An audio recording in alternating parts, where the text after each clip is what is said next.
Hello, a very warm welcome to a very snowy Slovenia. As you can see, conditions have taken a bit of a turn on day number 3 of the World Para-Alpine Skiing Championships. It is heaving it down with snow on the slopes, which means the Alpine is going to be difficult and tricky today for the men in the slalom competition. We have got so much on the way for you today, but before we get underway, let's take a look back at day number 2 and where our new world champions ended up in the women's GS.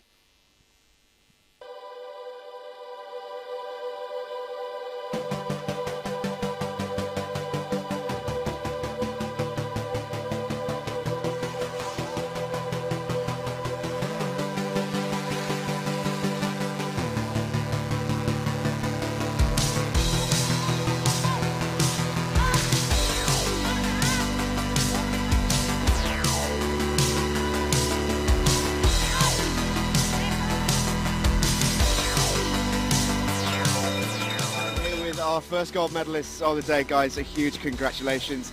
You've been world champion before, you've been Paralympic champion before. What does this medal mean to you? Yeah, we're very happy, excited actually about it. Each race for us is something new. It's something we very much look forward to, and it's pretty much a new challenge. So for us, I mean, being able to repeat it and win gold, it's a brand new excitement, but feels great. And it never gets old being world champions, right? Exactly, że nigdy się to nie zanuje. Exactly. Guys, huge congratulations. Best luck for the rest of the week.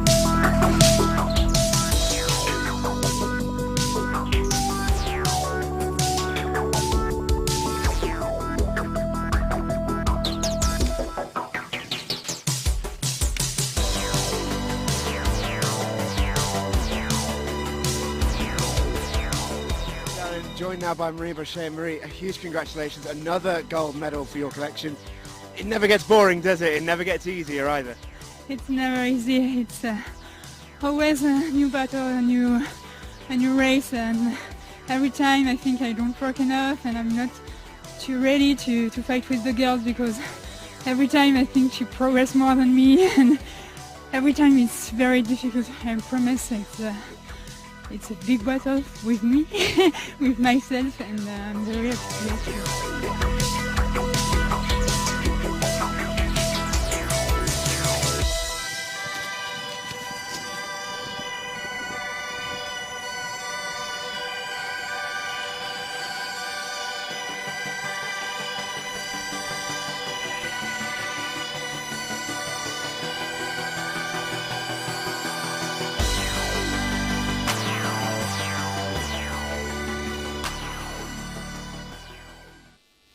Well, that was day number 2. What a special competition it was. 3 very, very worthy winners, moving from the Paralympics to the World Championships, continuing that splendid form. On day number 3, though, we return to the men. We return to the slalom, joined by our commentator, Alan March. Alan, we saw some really interesting races on day number 1 when the men went in the GS.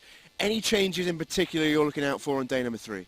This is really interesting, actually. We've got one category there isn't a single Paralympic medalist here representing, and a couple of world champions not here defending. So this is going to be a tough one. So it does mean, though, that we've got the chance for some new stars to show their worth. And who are we looking out for first off in the men's VI? Yeah, of course. So Matt Marcoux was the world champion in Talvisio. Bertagnoli didn't manage to take that title on home snow. He took enough anyway, but he is the Paralympic champion. So I expect Bertagnoli, even in these conditions, to carry that on. What about Marek Kubacka, though? We saw what he can do on day number 1. He won it by such a long way in the end. He's obviously skiing so well. Is he the man to beat? It all comes down to how your guide sees it now. So the visibility for the guide in the VI becomes even more important. You know, they're taking somebody down who has a vision impairment, and now the guide themselves is a little bit restricted. Interesting. And in the standing, as you mentioned, a bit of a vacant world title this. We saw some interesting skiing on day number 1, and this is probably the most open category of them all. Yeah, we've got the world champion here, but we don't have the Paralympic champion. Adam Hall of New Zealand, Paralympic champion, not here to defend, in essence, the fact that he's top of the pile. But we do have Arthur Bochet, and we saw him in his interviews, in his racing from day 1. He is in superb form, and he's just so upbeat. And the men's sitting, always such fantastic entertainment. These conditions are going to make it really, really interesting for the sit skiers. Where do you see that one going? Again, this is where we've got none of the Paralympic medalists, not single one. Dino Sokolovic of Croatia took that title. Great scenes out there in Pyeongchang, not here to defend his title as number one in the world. So, enter Jeroen Kampscheur, but enter Niels de Lange. But enter all the rest of them that could possibly take that title. It's such a great division. It really is. It certainly is. And we can't wait to watch day number 3. The snow is really pouring here in Slovenia. We're going to let you get into the warm, get into the dry, and we'll catch up with Alan in a little bit. Day number 3 is only moments away.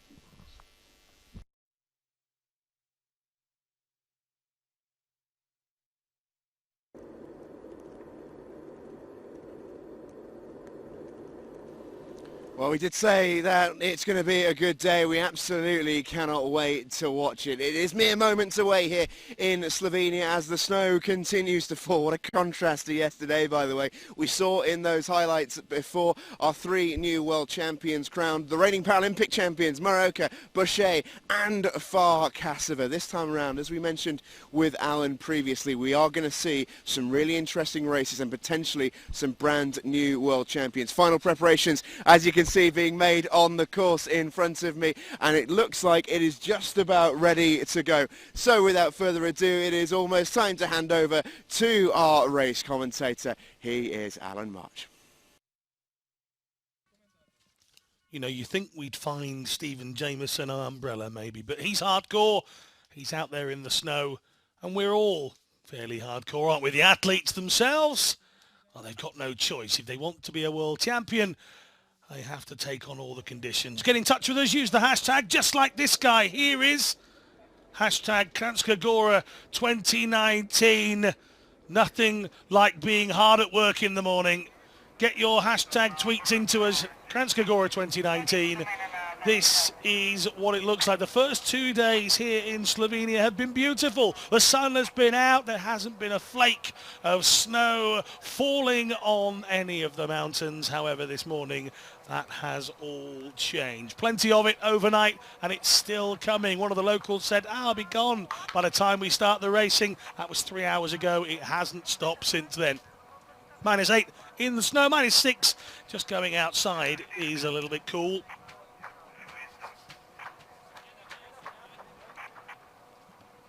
The Podkern 3 course starting up at 1,035 metres. Today's vertical drop just under 200 metres, a course length of just 547 metres. 60 gates, 58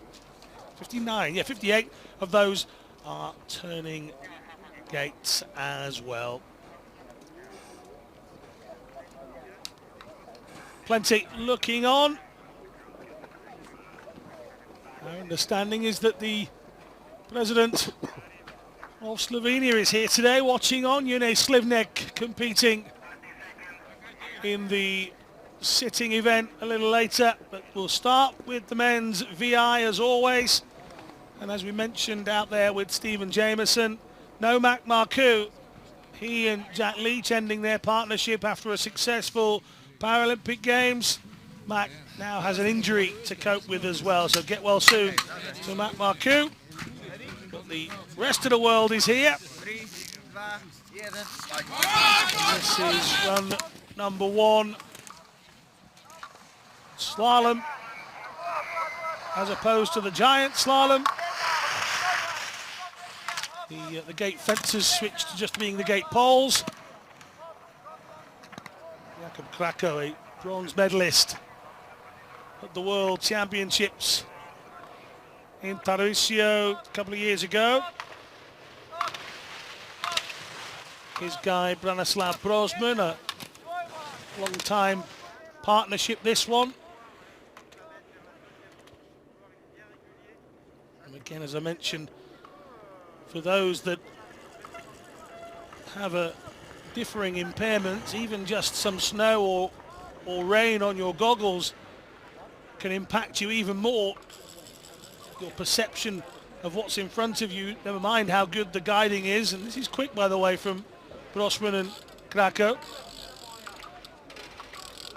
The effects of the conditions, I'm sure we will see as this event goes on. Krakow gets across the line to set our first time in the morning.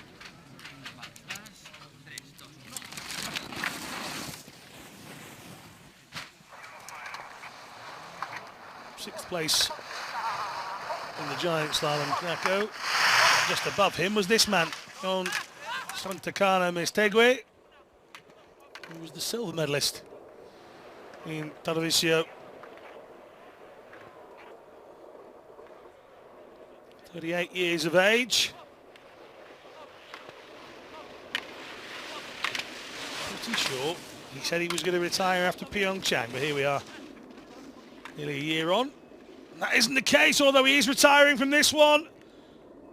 An early casualty in the men's VI, and we talk about maybe the visibility, maybe the changing course conditions with all the snow. It's been icy for the first 2 days. And the experienced Spaniard has gone.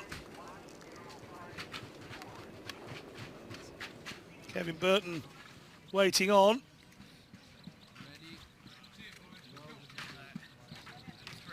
Well, one of the big boys in the competition has gone.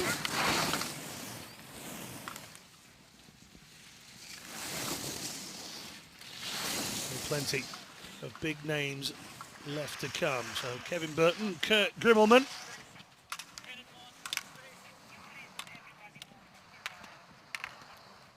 Over the past couple of years, he's had Brandon Ashby and Chris Tatsuno as his guide.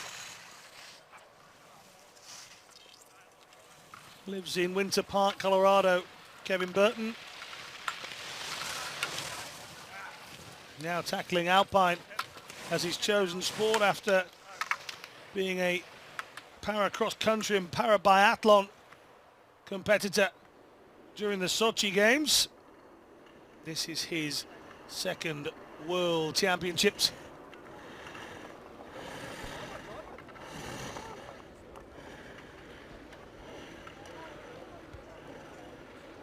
Sixth place in the slalom in Tarvisio. DNF'd in his second run of the giant slalom here, so he'll be disappointed with that. And Burton, it's a slower run, but across the line he does indeed make it, but some 11 seconds the difference between he and Krakow, and a little shake of the head there from Kevin Burton.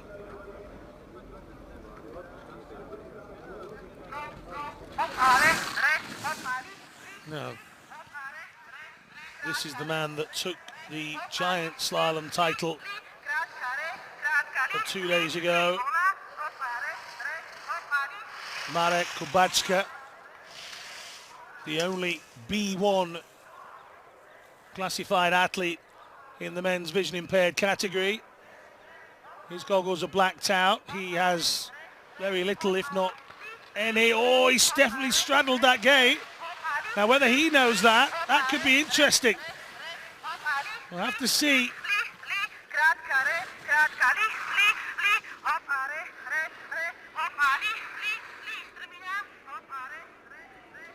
Oh, they carry on.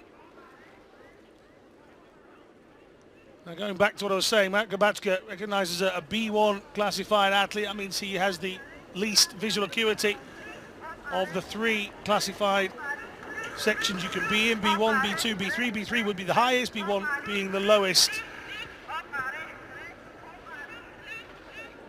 His guide has a speaker on her back as well as the Bluetooth headsets that all the guides use, but Marek needing a speaker as well to really be able to follow the sound, not just the instructions.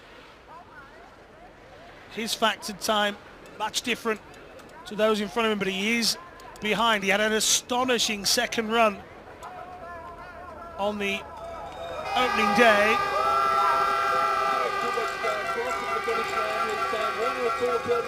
Second place right now for him and Maria Zatovicova. Giacomo Bertagnoli. Bertagnoli is next up.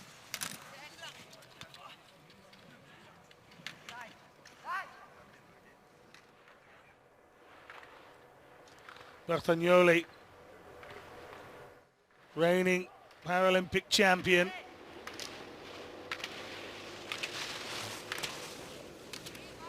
Silver in the giant slalom, despite being the Paralympic champion of that event, thanks to that astonishing second run from Kranjska.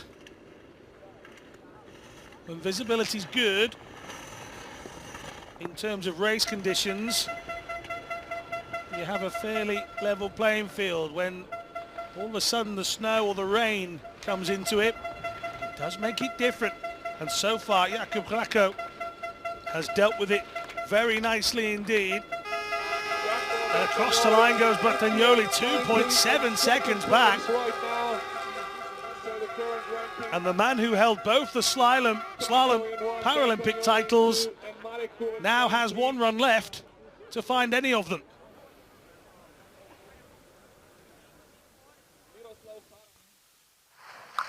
A very, very interesting start today.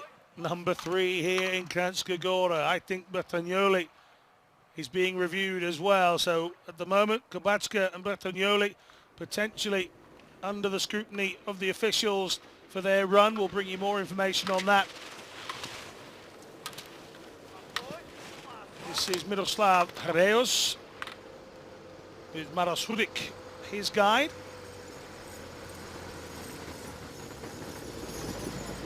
Far behind. This is good for Slovakia at the moment because they currently sit in first and third. Hreos was just 0.23 down at the first intermediate.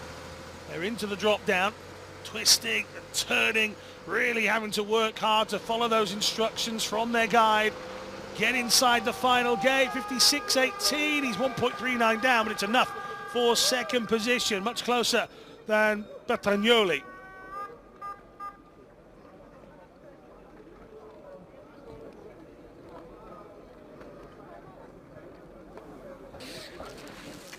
Thomas Savard from France, just 17.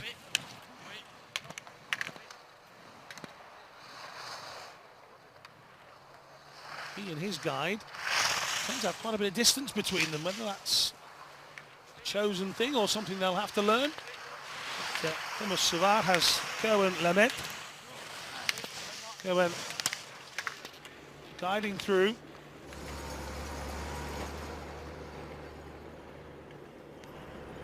Savard is a B3, so he has the highest level of vision in this classification. So his factored time very much different to that of somebody like Kranjska. He's finding himself 2.91 seconds back at the second intermediate.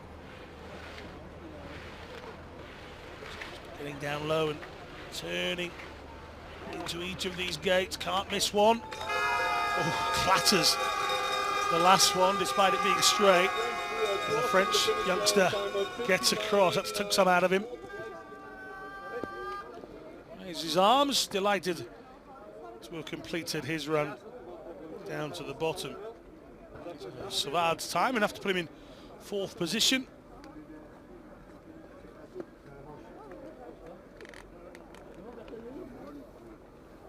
This is Bernard Murrenfurt. We've had a 17-year-old.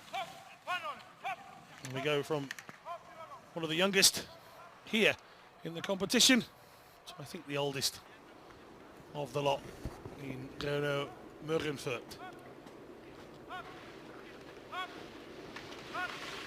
25, 26, so that means 2 seconds back at least on Krako already. Christoph Leiner taking the Austrian down.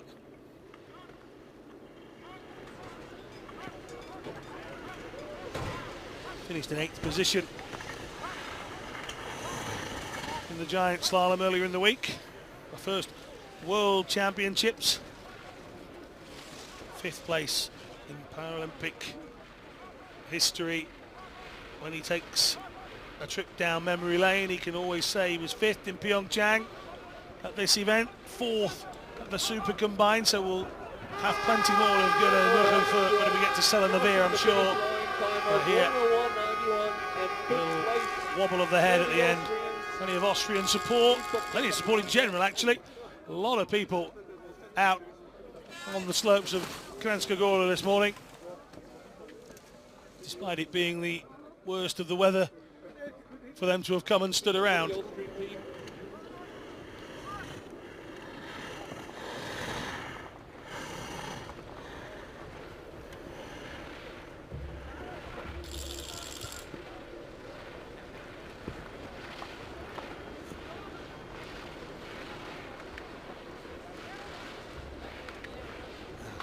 Klanner, 36 years of age. Gets himself down as well. He's in the mix. He came up with a bronze performance on day one. Neil Simpson from Great Britain. Oh, that was a record of his opening, and Simpson is desperately trying to retrieve his ski and go again, maybe? No. He's made his way up, but that was the end of Neil Simpson. So, again, let's take a look at this. Oh, yeah. 1 foot one side, 1 foot the other. And that is a DNF for Simpson. And that matches the DNF he got in the opening day. So it's 2 attempts at the GS and the slalom for the young Brit. 2 DNFs go down in the history books.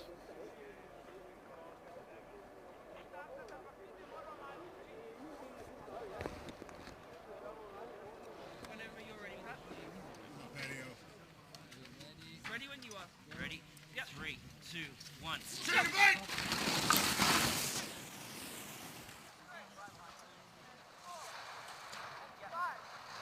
Patrick Jensen from Australia now.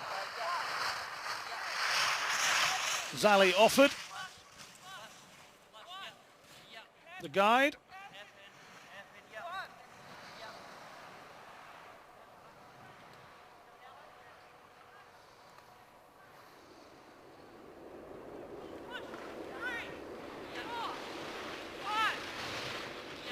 A 22-year-old from Newcastle, Australia.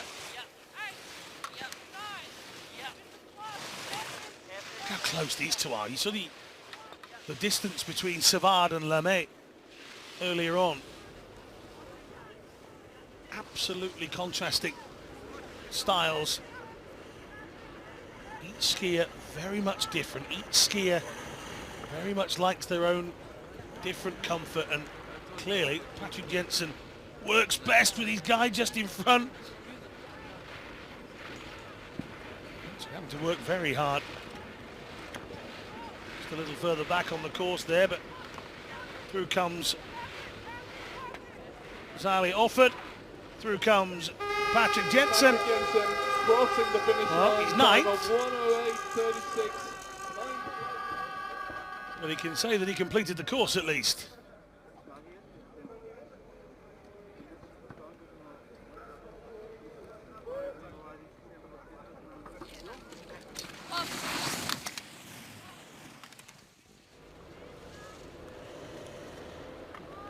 This is Damir Mizdrac, and Damir got a third place finish in Zagreb and a DNF in the recent World Cup days there. He's also another that's having to explore the route of a new guide. This is Ria Kukulic. He found out that Damir wanted a guide due to one of her lecturers at university. Damir Mizdrac crossing the finish line. 1:10.22. 10th place for Damir. And Mizdrac does complete his first run of day 3.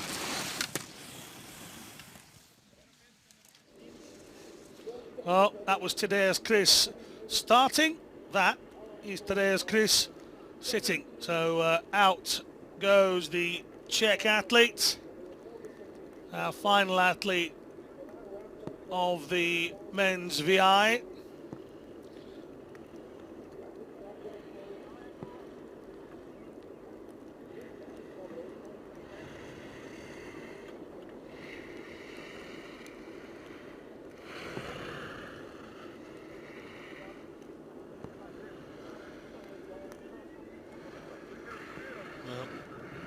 Here's Chris, not on his own in being unable to finish.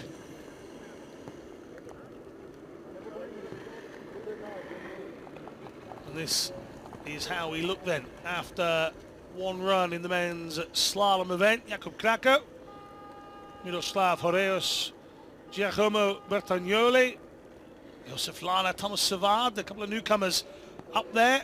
Alek Kubatska down in 7th this time. I'm not sure he can come up with another huge performance like he did on day one from back there. There are a couple of reviews, my understanding.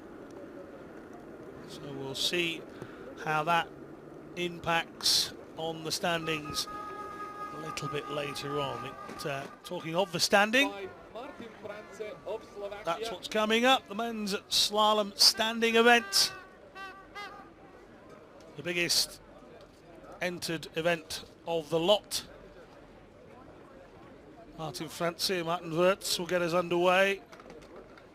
Arthur Barchet, world champion, Paralympic silver winner, but already a world champion here in Kranjska Gora with the giant slalom. So he's the man to beat. Very similar to Marie Bochet in the women's event. It's all about beating the French athlete in the standing. First to have a crack at that will be the Slovakian Martin Franze. The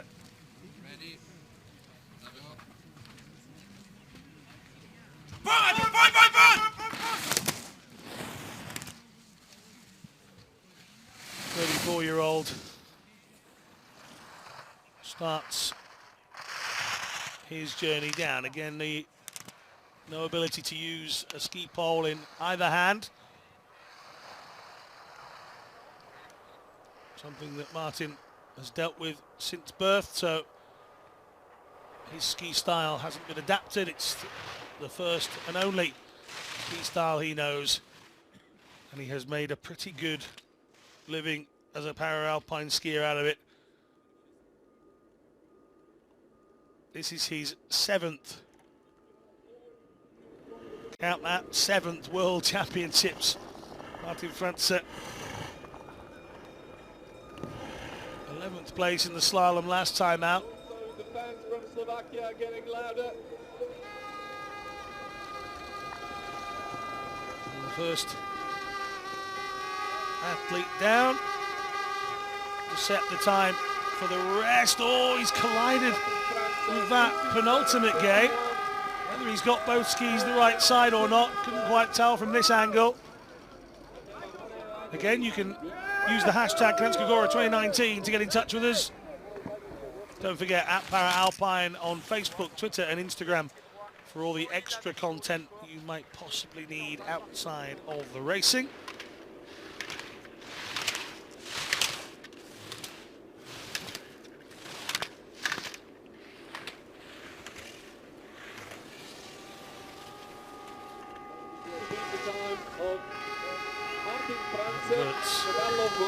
Chasing down France's time. He's 0.87 back now after the second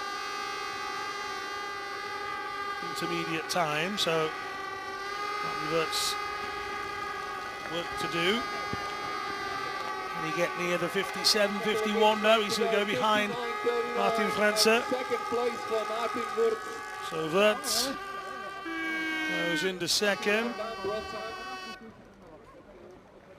Jordan Brossan.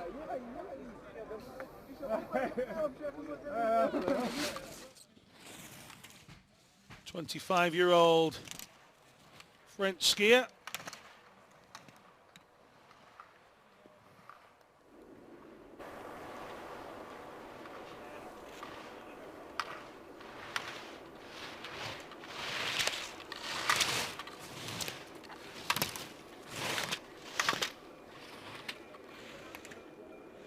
Second World Championships for Brossan.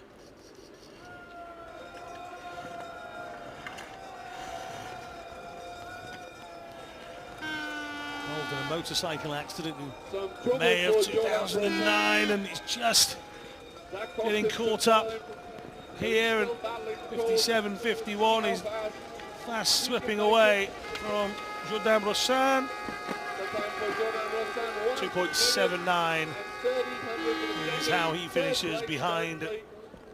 what is now appearing to be a very impressive start from Martin Franze.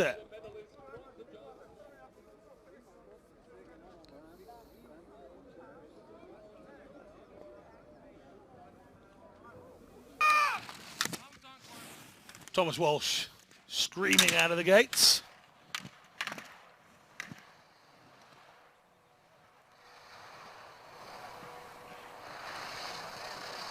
Walsh looking to keep up his good form. Third on the opening day in the giant slalom. Oh, and Walsh is off to the side here.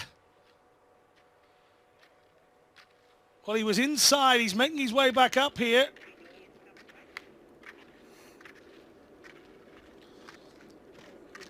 He's going to try and give himself every possibility. He just flexes himself out a bit and goes again. Well, my understanding is he stayed within the rules there. So they're allowing him to carry on. He's some 20 seconds back, but why not keep yourself in it just to get a second run out of the day? And Walsh, whilst he'll be angry with himself, was cool enough to get going again. And the 23-year-old gets across the line. He gets a big cheer at the bottom. 19.06, fourth place. With a grit and determination from the American.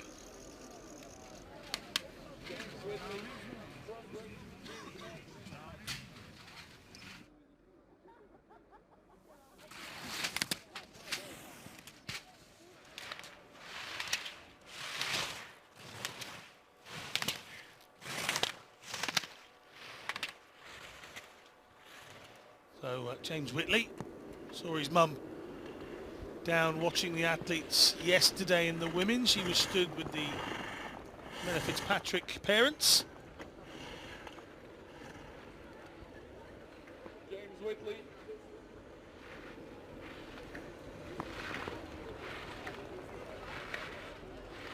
Almost down.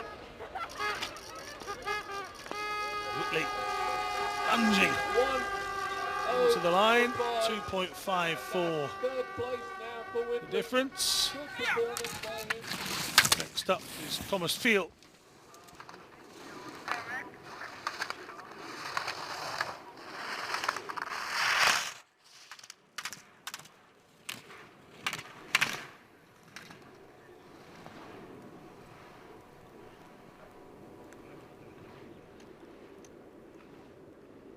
Fifth place finish in the giant slalom the other day.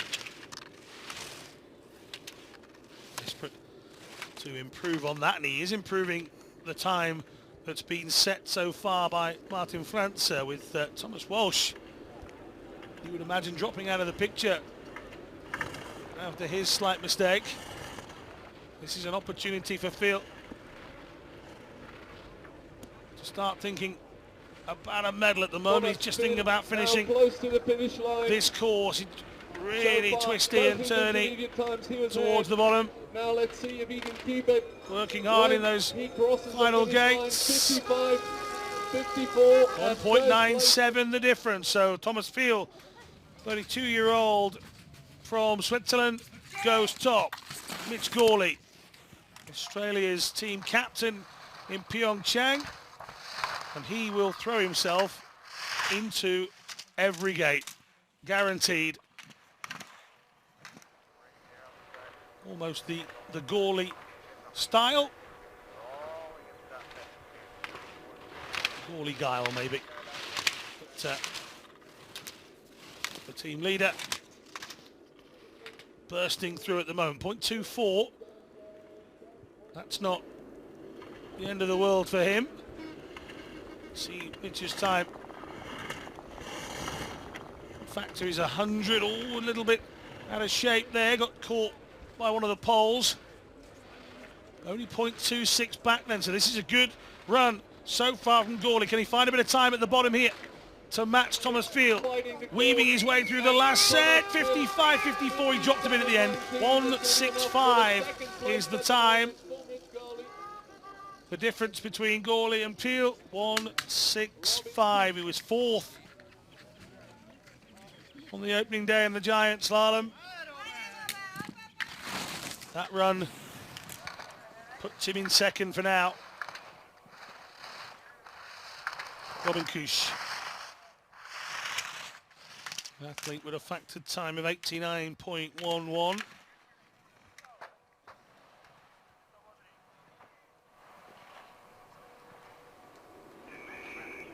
Just 20 years old.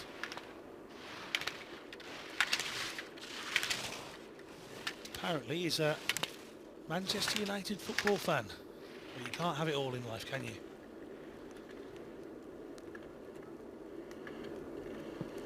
Kusch. Uncle Didier, of course, the Winter Olympic medal winner back in the late 90s. I'm sure Robin has touched upon the knowledge of his uncle. Took a little guidance, and through the line he comes. 59.02 for Robin Kusch from Switzerland. Aron Lindström from Sweden.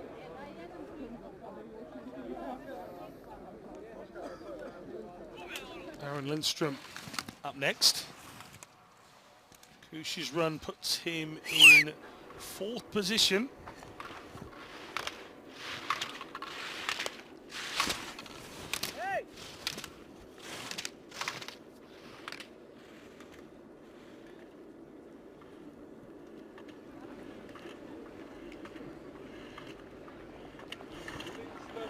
Just 18.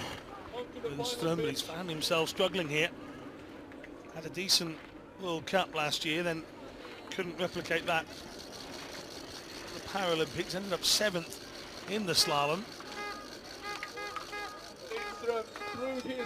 He's done really well on the back end here, Aron Lindström. 1.36, he's really pulled that back. If he can work on the opening section, that's where he lost the majority of his time. A man that just doesn't lose time, the Balchet.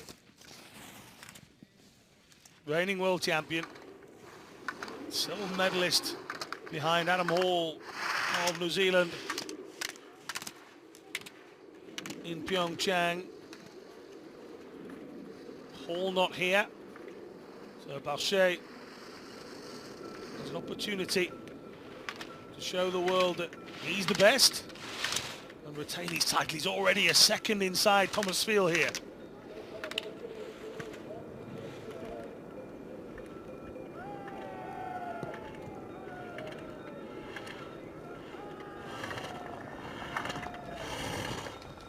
Year-old really is in superb form. The giant slalom victory already. He stretched that lead in the second intermediate. 55.54 is the time to beat. Oh, it's huge.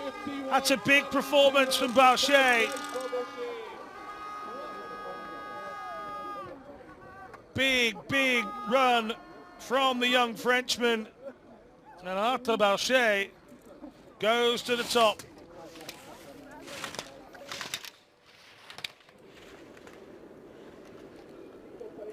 Niko Pijancic out on the course now.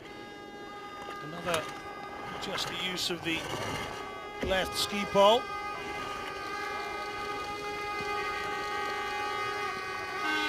Pijancic has already found himself nearly 6 seconds back on Balchet, but in terms of medal positions, that's not so bad. Drops down into 10th though. Bottom section not helping it out either.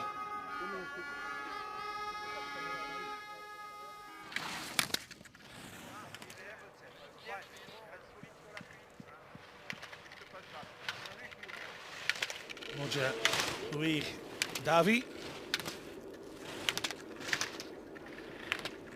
The only Andorran athlete who is part of these World Championships. DNF'd in Tarvisio, came 20th in Pyeongchang, oh, he's just had to hang on there. With a little mistake there. And again, Some more issues for him and he now, is really but battling keeps on with the against the course and the elements. We're going to see what his final The time Andorran, is as he crosses the finish line. Time of 1:01.71. 21 years old, goes into 11th.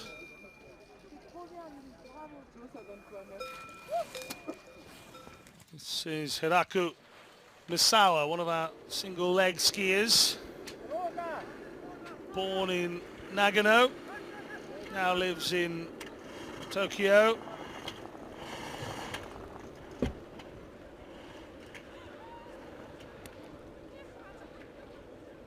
too starting to have a real fight at the bottom end of this course, and that's the end of Misawa's day. Right at the bottom, and Some 7 or 8 gates from the end, and Misawa is out. Up to that point, Davide Bendotti from Italy, another LW2 skier. Davide Bendotti, 24-year-old from Italy. Only began Paralpine skiing in 2013.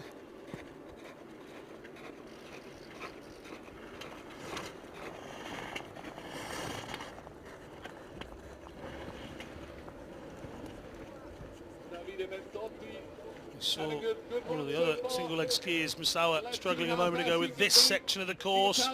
No such struggles for Bendotti. A lot more calm and calculated and through the line. That's not bad, you know. 11th position, he shakes his head. But Bendotti has at least made it to the bottom.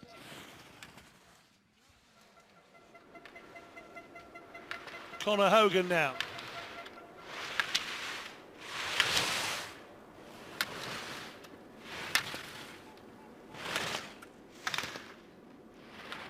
You see the Hogan's impairment affecting his right side.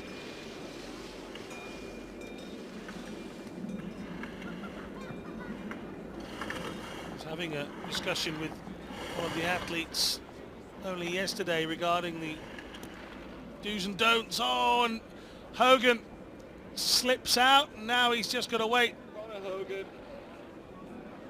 for momentum to stop. Again, seems okay. Just lost out. And down he went.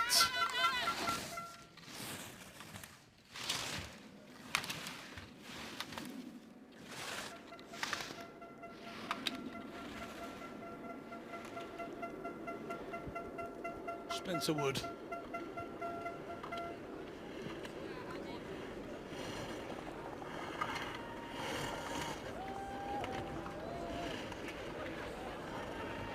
Spencer Wood To the bottom end. I think we'll get a slight delay on the final part of the slope. after Wood, and I think the guys and girls on the course want to do a few running repairs.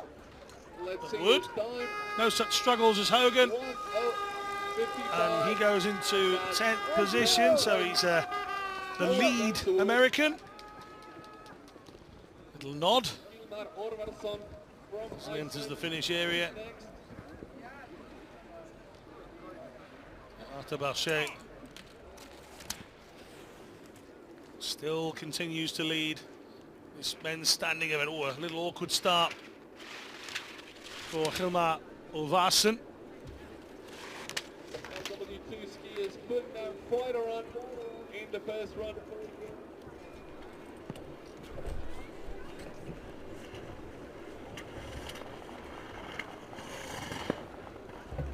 Four seconds back after the second intermediate. If he can stay that way, he's not far off the medal positions at 4 seconds. Ilmar 8 or Orvarsson 10 is not what you want. 5-7, he's 5th. Hilmar Olvarsson could be a surprise medalist here. He got a surprise victory, maybe not to him, maybe to some, at the World Cup in Zagreb last week. Olvarsson is in the mix again.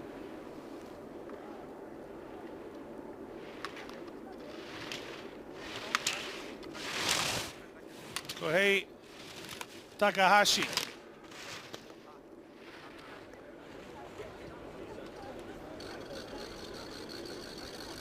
18-year-old. First World Championship, competed at both the giant slalom and the slalom in Pyeongchang. 17th place in the slalom event. On the final part of the slope. Again, another that's really having to drive into the turns to As we slow take his a look at momentum. time, when he crosses the finish line, time will be Those skis as close together as he can. 1:03.23.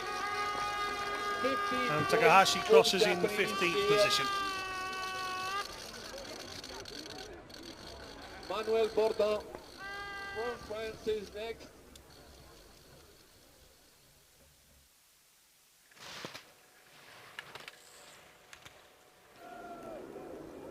And that was Manuel Bourdin starting a few moments ago.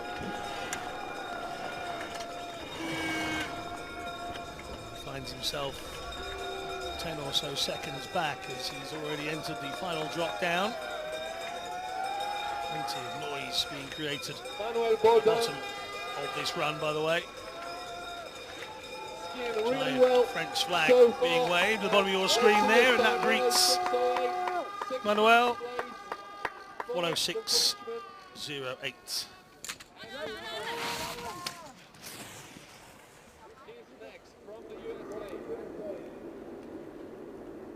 Andrew Harahei now.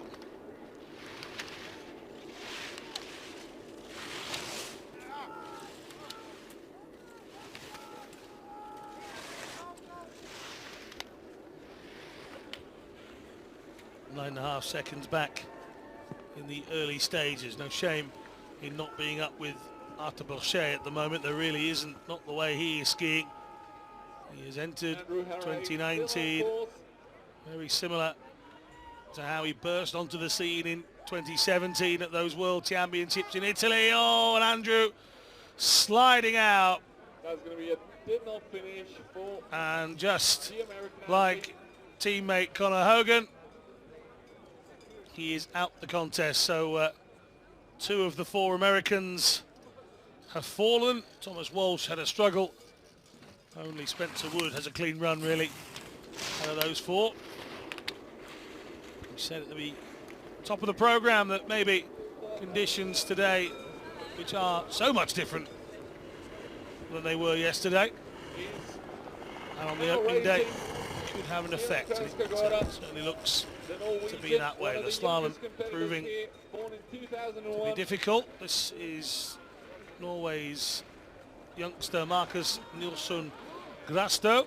A couple of World Cup races for him in Zagreb last week, and now finds himself on the World Championship circuit, dipping into the line to be 17th overall for now.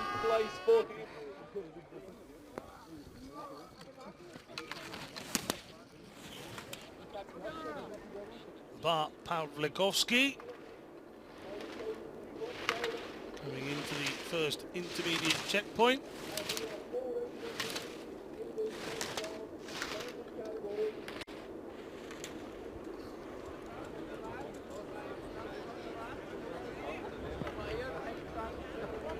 Oh, what a big slide, and well, I'm not convinced he hasn't straddled that gate, but on the top section.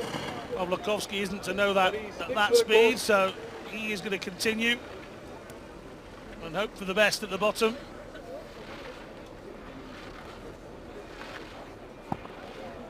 Pawlikowski nearing the end then of this run. A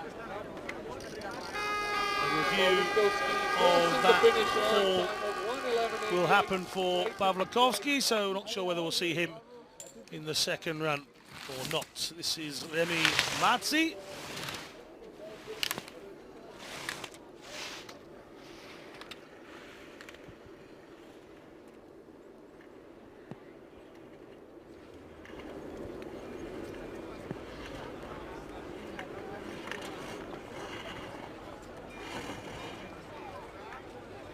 Fancy having his own difficulties.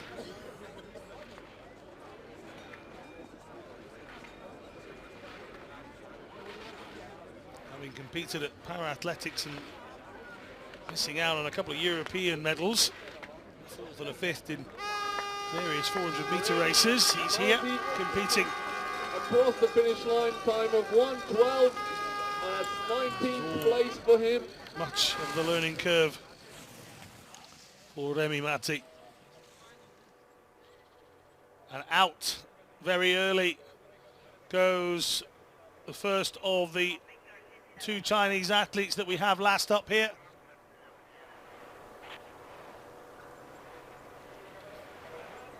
Xiao Shui has gone.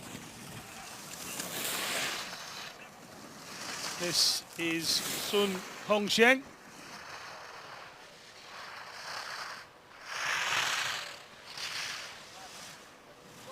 No ability to use ski pole in either hand, so this is really about him turning, but I think he knows he's lost a lot of speed here. Really difficult to propel in the flatter sections.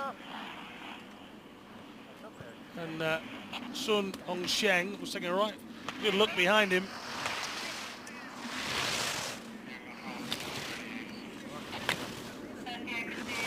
Seems to have torn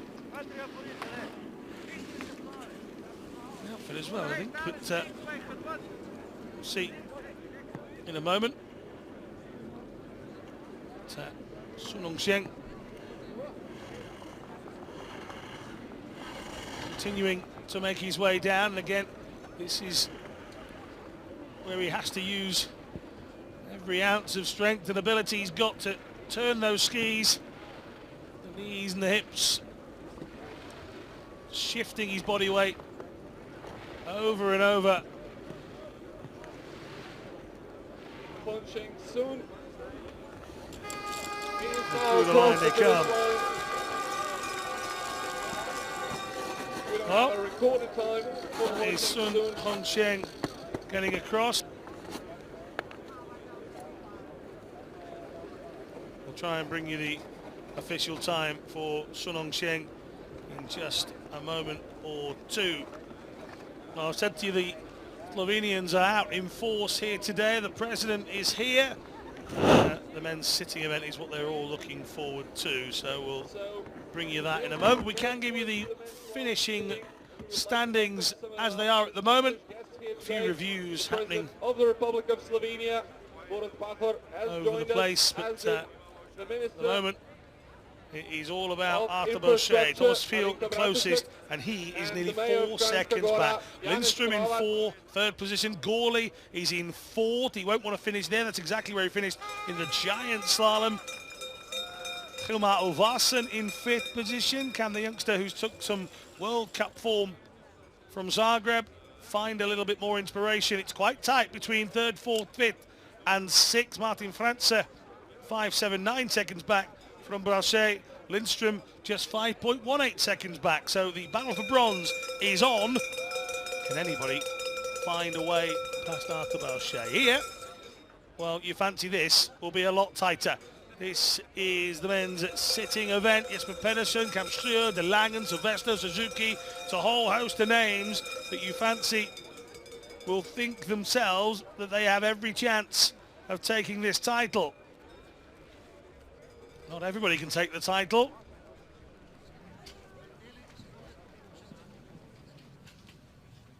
It belonged to Kamstrø on day 1. Who can affect the standings this time around?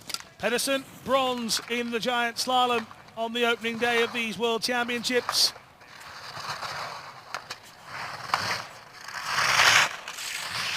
It's a return to health rather than anything else for Jesper Pedersen after a heart difficulty. An issue that affected him pretty much straight after Pyeongchang. Felt unwell, got it looked into, had to rest for a long, long time. And Zagreb last week at the World Cup was his return to competitive racing. So I know that Jesper is somebody that expects a lot from himself. Just how much is he expecting to get out of these World Championships? A lovely Pyeongchang in the giant slalom where he took the gold. Couldn't make it a World Championship in the giant slalom. Can he affect the standings in the men's sitting when it comes to the slalom event itself? 56.39 is the time for everybody else to chase down. At the moment, and setting a pretty high bar for the rest of the competitors. I'll tell you what, the start of this sitting event is top-loaded. First Pedersen, then Kampstrø, and then Niels de Langen. So all three of the medalists from the giant slalom going up first in the slalom. So Kampstrø to try and straight away topple Pedersen in run one. He's 0.7 up in the opening section. 1.46 seconds up through the second intermediate timing. Just a little slowed down slide a few moments ago from Jeroen, but the smiling Dutchman is coming. 55.24, so he did lose a little bit in the bottom end, he'll know that. Another great performance by the youngster. A smile will come eventually, but he's just having a think about it first. Now, Niels de Langen perhaps surprised a few in the GS with his performance to take silver. 20-year-old from Arnhem did take a bronze in the slalom at the last World Championships. He's behind, he's had a difficult start to this run. We saw it as we joined the live broadcast. He was just a little ragged through that top section, and that's all she wrote for Niels de Langen. Disappointment after the euphoria of day one. The bronze medalist from Tarvisio is gone. He was already behind on time, and that just compounded the misery. And Niels de Langen will be bitterly disappointed after coming up with that giant slalom medal. He would have been backing himself, especially after coming away from Pyeongchang with nothing. 2 DNFs in both the giant slalom and slalom events. So another little surprise on the opening day was René Di Silvestro. He ended up in 4th position, and he has now gone out. Well, the two that were upsetting the apple cart on day one have now left the door open for others to come through on day number 3.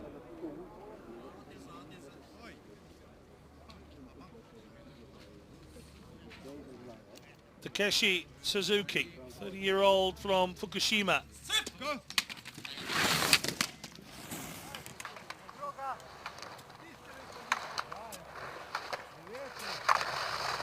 Big slide from Suzuki. And you can see from the difficulties that we've had for de Lange and De Silvestro and Suzuki just there, just how good the runs from Pedersen and Kampstrø were.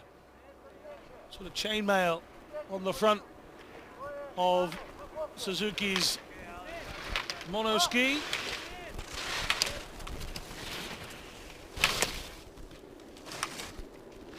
Brushing aside the gate poles, he's 1.6 back on Kampstrø. Suzuki now. Suzuki finishing in 8th position from the finish area on the opening day. Into the final drop down he comes then. 3.6 seconds back. pitch, which is really steep. Means that he will be into 3rd position as it stands. Let's see what Two his down, time is gonna two be out. as he crosses the finish line. Suzuki turns the percentages of people across the line He's gonna be able to take down Pedersen in their favour. or De Langen, 59.97. Little wobble of the head Third place at the from moment. Suzuki, but that leaves him in third position. Marcus Grachterhofer.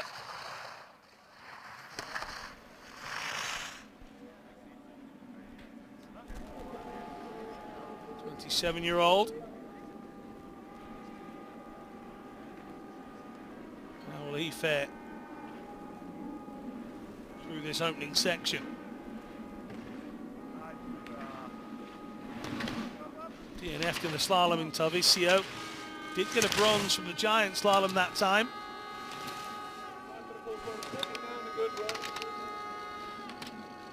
Went out in the second run of the GS here.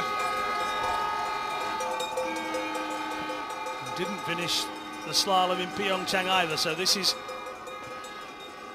more about getting to the bottom for Grachterhofer. He's really lost his pace through that section. They're having to work very, very hard, and this again really demonstrating the excellent work that has been undertaken by Kampschler and Pedersen to complete their runs, not just getting to the bottom, but with the speed they've managed to do it in. Across the line comes Grachterhofer, really lost time towards the end there, 5.64 seconds back.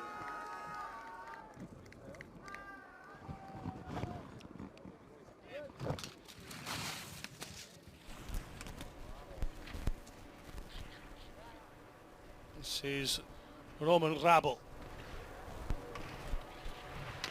He started these World Championships, Roman Rabel. Was the first athlete out of the gate on day one. 27-year-old, originally from Seoul in Austria.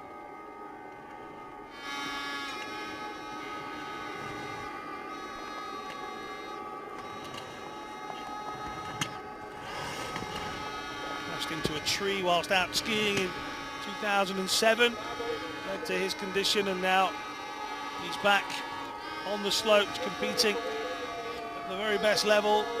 Two-time Paralympian. This is his 5th World Championships. Didn't get anything out of Tarvisio. He's not got the pace coming across the line to really affect the standings this time round, so Rabel into 5th position.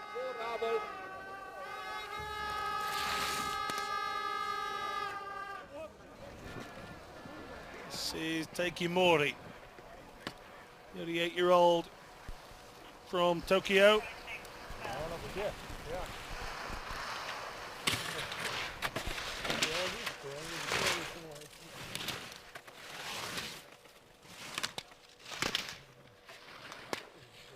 He's also training to compete in para-powerlifting, is Taiki Mori. His intention is to make it to the 2020 Paralympic Summer Games in Tokyo.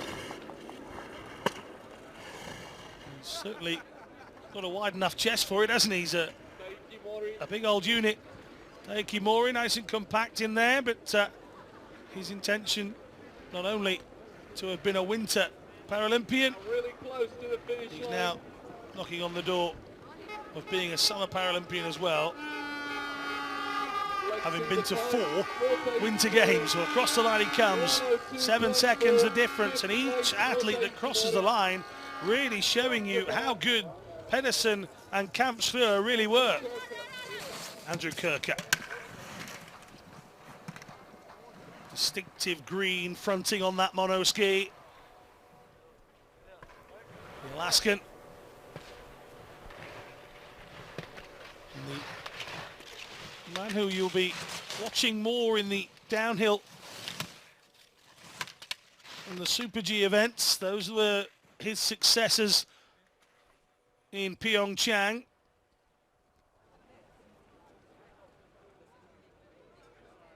Oh, and Kirker sliding out. Well, a big name of men's sitting has gone. Well, the big two did not finish in the giant slalom race. Are exceptionally happy to have got down early, quick and safe. Here, Kirk just sliding out. Back end goes. And out you go.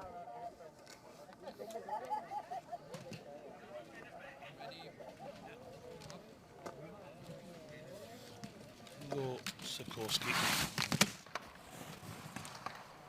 struggled with his health recently, felt unwell through the Zagreb World Cup.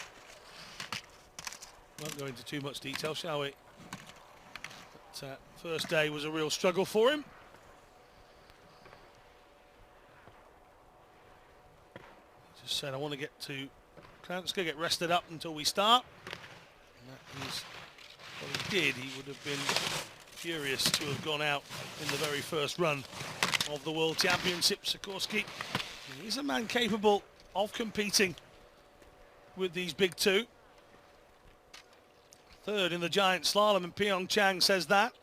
Silver in Tarvisio says that, but another mistake from an athlete on the course means that Sikorsky's gone from being just a second behind to over 4, and there's another.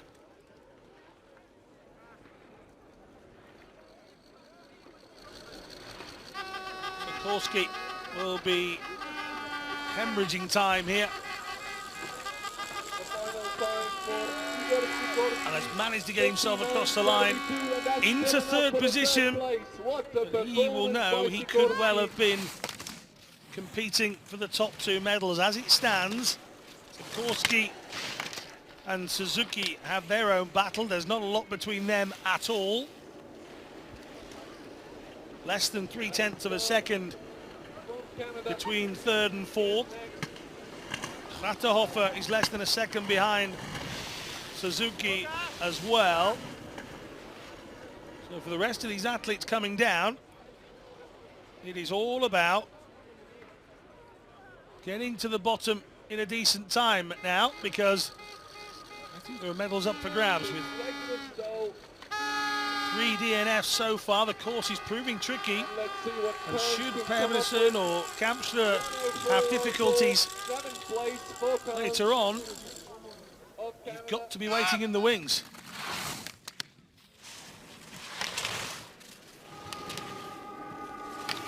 Alex Keynes completes his run.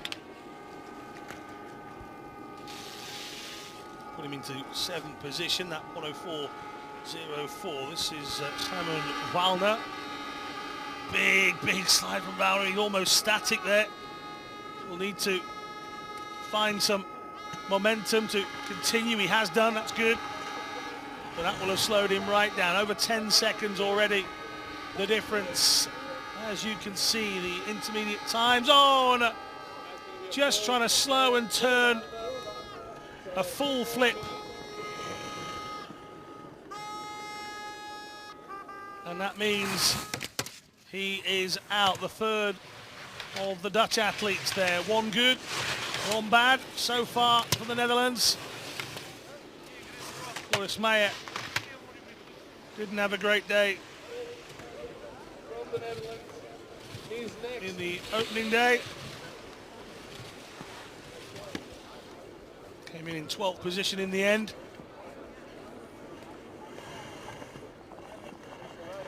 And the experienced Dutchman do something about it.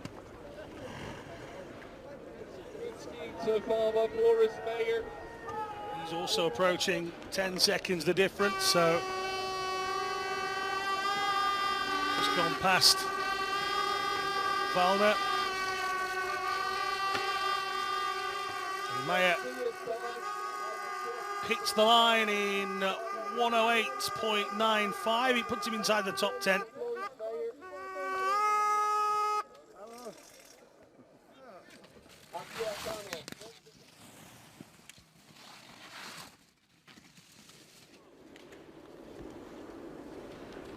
Akira Kano from Japan next up.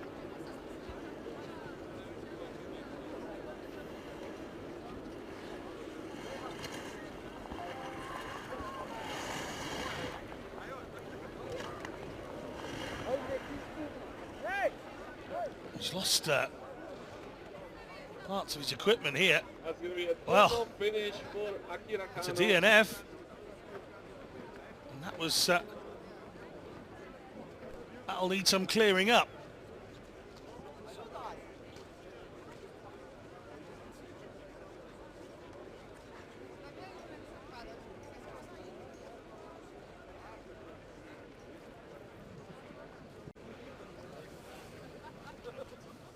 So Kano goes out.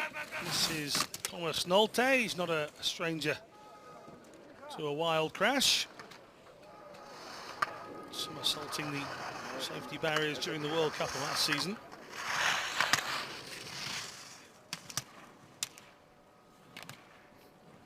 Nolte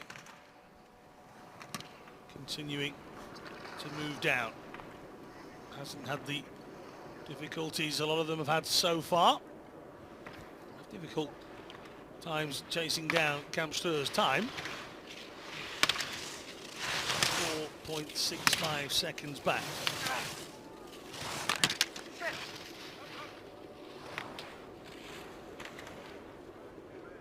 Thomas Nolte entering Into the final bottom pod section then. of his 34-year-old from Helmstedt.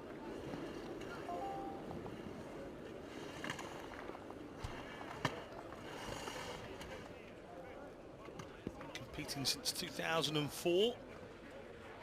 Big slide. He's really had to work to get inside this gate. And once you've lost your line in this bottom section, you've lost your momentum. It's as simple as that.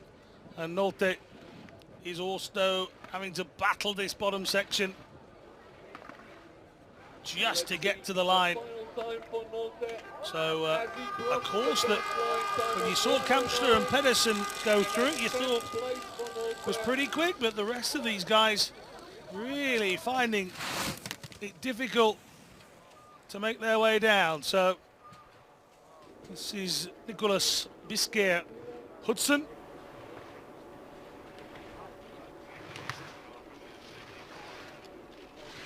Year-old from Chile, civil engineering student in Santiago.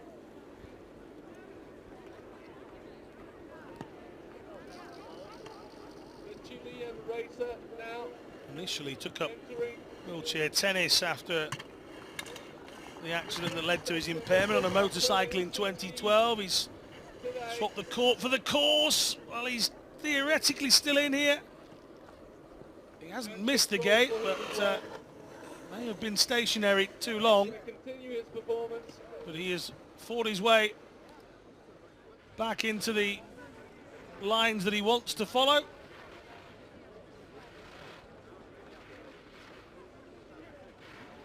Another whose time will be well outside. Just to give you an understanding of how these athletes have struggled, just 4 of these guys so far have been under 60 seconds. Well, a lot of people have come out to see this young man here on the slopes. This is Jurne Slivnik, just 18 years of age. This is where he trains. This is where he made his World Cup debut last year. He went off and came home with a 12th place finish from Pyeongchang. Outside of my window are just green flags saying, feel the Slovenia, you'll get it in a minute, being waved ferociously, waiting for Slivnik, the president of Slovenia, the patron of skiing in this country. He's at the bottom somewhere in that mix of people at the bottom left. There you can see all those flags waving away. And they come out to see Jurnes, who has got to the bottom.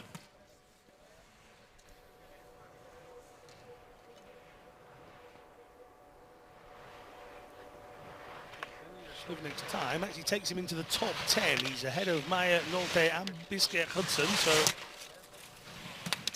dare to dream. We've already had 5 DNFs. This is Pavel Bambusik.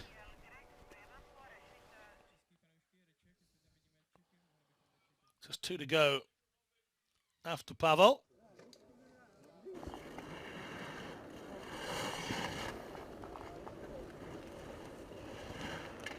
34 years old from Prague.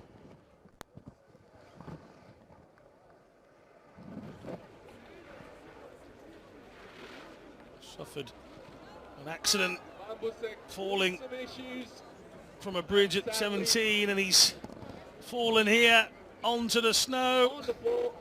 Trying desperately now, he starts to slide back. There's the realization that day number 3 is done for Pavel.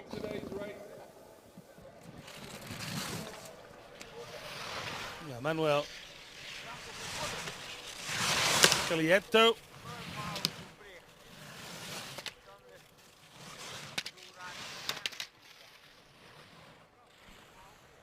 "31-year-old Italian sliding out, a former professional rugby player, huge build.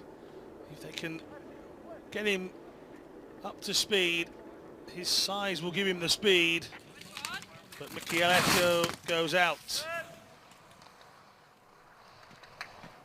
Now this is Peter Dragos, who hasn't got far out of the start gate at all, and Dragos is down and done for the day. He just swipes his arm across to signify. So Dragos goes out.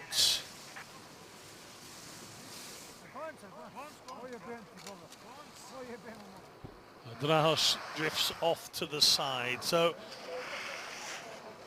that means that is 8 DNFs altogether. It means that Jeroen Kampstroe and Jesper Pedersen, with just 1.15 between them, will battle out the men's sitting event a little bit later. Third is going to be interesting. Not a lot between Sikorsky, Suzuki and Gratahofer. The Austrians will be back, and so will we. Make sure you get in touch using the hashtag Kranjska Gora 2019. At Para-Alpine is what you need. There's Luka Daneljak, the former guide of Damir Mizrak.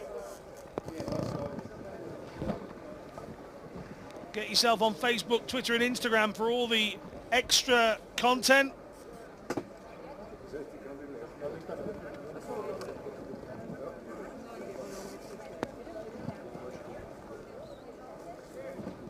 So join us again at 5 to 1 local time when we'll be back on air.